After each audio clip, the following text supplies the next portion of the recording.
নমস্কার সবাইকে, আমি তৃষা। চলে আসলাম ষষ্ঠীর একটি নতুন ভিডিও নিয়ে। আমার শ্বশুরবাড়িতে ষষ্ঠী পূজাটা কেমনভাবে হয় সেটিই আমি আপনাদের দেখাবো।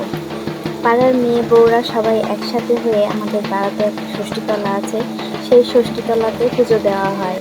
এখানে সবাই যে যে এই পূজার ব্রত করে, সবাই যে যার নামে একটি করে ডালা সাজায়। সে ডালা অনেক রকমের ফল থাকে, দুর্বা থাকে, আরও অনেক কিছু দিয়ে এই ডালাটা পরিপূর্ণ করে সাজিয়ে দেওয়া হয়। এই উপাসটা সাধারণত মায়েরা তাদের সন্তানের মঙ্গল কামনার জন্য এবং মেয়ে জামাইয়ের মঙ্গল কামনার জন্য এই পূজাটা করে থাকে। আমাদের এই ষষ্ঠীতলার বট গাছটি অনেক পুরাতন। গাছটির বয়স প্রায় অনেক বছর। আমার শাশুড়ি বিয়ে হয়ে আসার পর থেকে এরকমই গাছটি দেখেছে, তার মুখে গল্প শোনা যায়।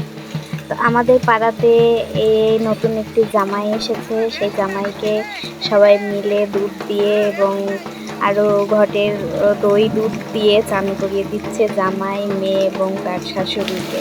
এবং পূজার বিভিন্ন রীতিনীতি পালন করে এই পূজাটি করা হচ্ছে। সবাই মিলে পাড়ার মেয়ে বউরা সবাই একসাথে হয়ে পূজাটা অনেক মজা করে করা হয়। দিনটা অনেক স্মৃতিমধুর হয়ে থাকে। আপনাদের কেমন লাগলো আমার শ্বশুরবাড়ির ষষ্ঠী পূজা তা অবশ্যই আমাকে কমেন্টে জানাবেন। তো দেখুন এই ভিডিওতে আরও অনেক কিছু, এই তো ফুল ফলের এই ডালাগুলি, এগুলো এই ব্রত যারা করে তাদের সবার জোরে একটি করে ডালা থাকে। এই যে পাড়ার সবাই মেয়ে বউরা একসাথে হয়েছে।